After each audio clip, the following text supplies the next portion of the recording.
বিজয় দিবসের প্রস্তুতির খবর জানাতে আমাদের সাথে সাভার থেকে যোগ দিচ্ছেন অপু ওহাব। অপু ওহাব, বিজয় দিবস ঘিরে সাভার স্মৃতিসৌধ এবং আশেপাশের এলাকার সাজসজ্জা কেমন দেখতে পাচ্ছেন, আর আইন শৃঙ্খলা পরিস্থিতি নিয়ে তো অবশ্যই জানাবেন।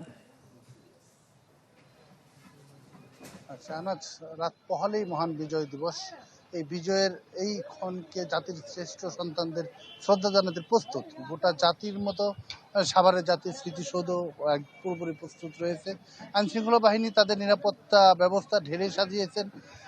রাজনৈতিক দলগুলোও কিন্তু নিজেদের মতো করে প্রস্তুতি নিচ্ছেন। আপনি জানেন যে এরই মধ্যে নির্বাচনী তফসিল ঘোষণা করা হয়েছে। নির্বাচনী তফসিল ঘোষণার ফলে রাজনৈতিক দলগুলো কিন্তু তারা বিভিন্ন কর্মসূচি হাতে নিয়েছেন। আইন শৃঙ্খলার সর্বোচ্চ পর্যায়ের যে কর্মকর্তারা রয়েছেন তারা আসলে চুলচেরা বিশ্লেষণ করছেন। হয়তো আপনি দেখছেন স্মৃতিসৌধের সামনে আমরা এই মুহূর্তে রয়েছি। এখানে কিন্তু পুলিশ এসএসএফ, আর্মি, সেনাবাহিনী সহ সর্বোচ্চ নিরাপত্তা রয়েছে, বাহিনীর সদস্যরা এখানে রয়েছেন। তো আমরা চেষ্টা করব কথা বলার জন্য, দেখি আমরা একটু কথা বলতে পারি। আমরা সরাসরি সম্প্রচার রয়েছি। কি অবস্থা, কোনো থ্রেট আছে কিনা মহান? না, কোনো থ্রেট নেই।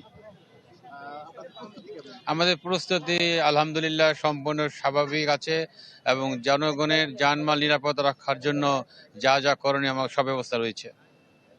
Thank you.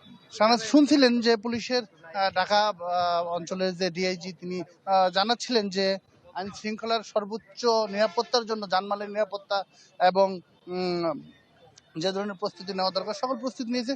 সবার জন্য উন্মুক্ত হয়ে যাবে সূর্যোদয়ের পর্ব। মহামান্য রাষ্ট্রপতি, মাননীয় প্রধান উপদেষ্টার শ্রদ্ধা নিবেদনের পরপরই কিন্তু সবার জন্য উন্মুক্ত হবে।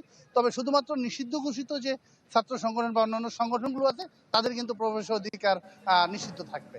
শাহনাজ। জি অপু ওহাব, বিজয় দিবসের প্রস্তুতির খবর জানাচ্ছিলেন অপু ওহাব। নতুন এবং ফিরে আসা গ্রাহকদের জন্য নগদে চলছে ক্যাশব্যাক সহ প্রতিদিন হাজারো উপহার জেতার সুযোগ। হবে আশা আর ফেরা, সারপ্রাইজ সেরা।